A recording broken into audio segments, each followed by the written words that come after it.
House Bill 4079 relating to housing and declaring an emergency. Question now arises upon third reading and final passage of House Bill 4079C. Representative Stark. Yes, thank you, Madam Speaker. You know, when you start in this building as a freshman, sometimes you come with an idea that you think is really simple. And the next thing you know, you're involved in all kinds of grand conversations. That's this bill for me. So really, the origin of this bill for me was I was sitting in all these committees as we talked about the need for affordable housing and the affordable housing crisis here in Oregon. And time again, we heard several people from different sides give all sorts of input as to what are the root causes of affordable housing problems. And the answer is it's complex. And it's not something that's just happened recently. It's been complex for quite a while, and it's an issue that we're facing right now. So I wanted to make sure as we deal with some of the bills that are going through this building right now, that we're also things that deal with immediate need of affordable housing, that we were looking ahead so that in 5, 10, 20 years, we don't end up in the same situation. So to the bill, the basics of what the bill does. 2 pilot programs to have an emergency expansion of the UGB for up to 50 acres. These pilot projects, one would be for a city less than 25,000, one for a city over 25,000. And that was actually chosen based off of the number there, based off of the current LCDC kind of expedited process that they have. That housing would be set aside for affordable housing mix. That means there's going to be things that are considered affordable, and then there's going to be generic housing there as well. We intentionally left it vague on some of the issues, but I want to talk about the rules.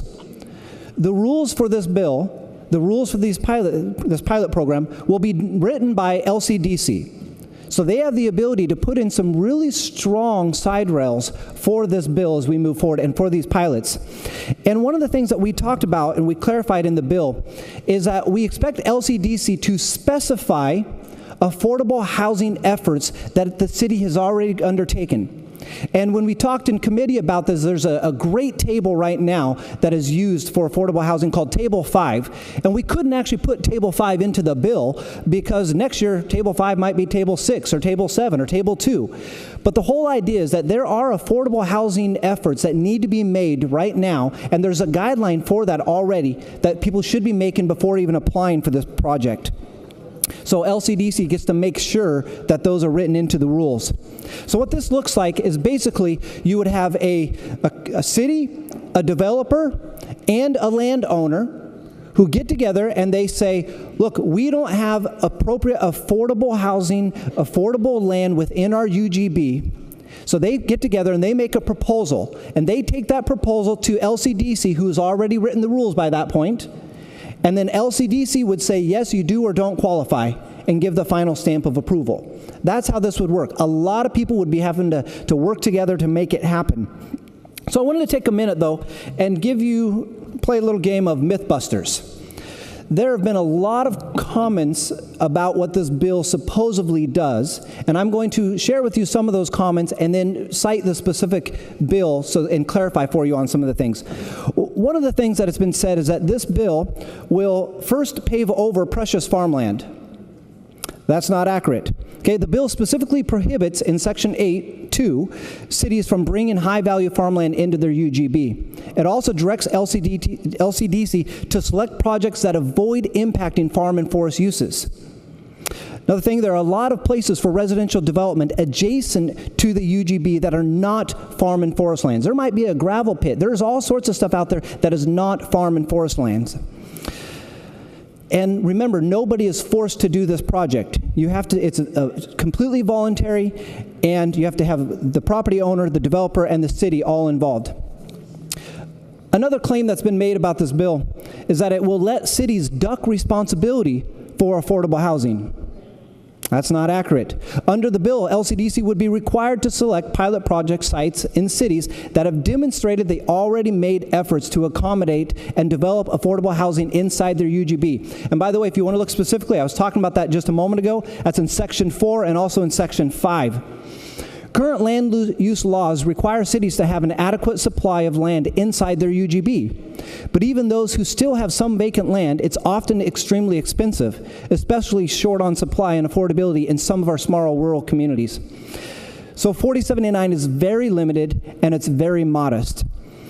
LCDC will hold cities accountable, and the legislature will hold LCDC accountable as the agency is to report back over the next several legislative sessions. Another myth that's been said about this bill: it will shove low-income families out to the edge of town away from services and jobs. Well, again, the bill clarifies this. In Section 4D, the bill requires LCDC to select pilot projects that are near public facilities and services and infrastructure that will be provided at a reasonable cost. 4079 calls for the pilot project sites to be near identified transit corridors. And think about this: is a developer really going to make an investment in something if the infrastructure costs too much? They wouldn't do it.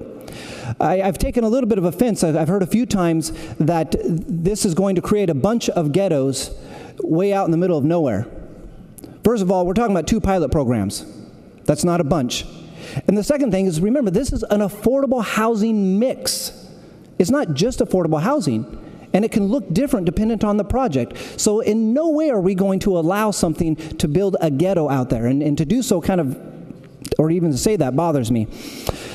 So when all is said and done, this is not going to solve all of our land use issues, and it's not going to solve all of our affordable housing issues. What it does do is ask our cities and our communities to take a strong look at what they're doing now for affordable housing, what they're doing now with their UGB, and if that's not working, to put forward a good proposal to apply for one of these pilot programs. Thank you. Representative Stark, would you like to close? Yes. Well, thank you for the discussion on this bill. One last myth I want to dispel about this bill was, several times I've seen an email that said this was nothing more than a ruse to burst open the UGB. That couldn't be farther from the truth. Okay, this bill, if you think about the risk versus the reward involved with this bill, the risk of this bill, number one risk for me is that nobody tries it. And so this is a challenge for all those counties out there, all those cities who have said that the UGB process is not working. It's time for you to step up and take advantage of this pilot program and prove that this works. Otherwise, your argument's getting shut down.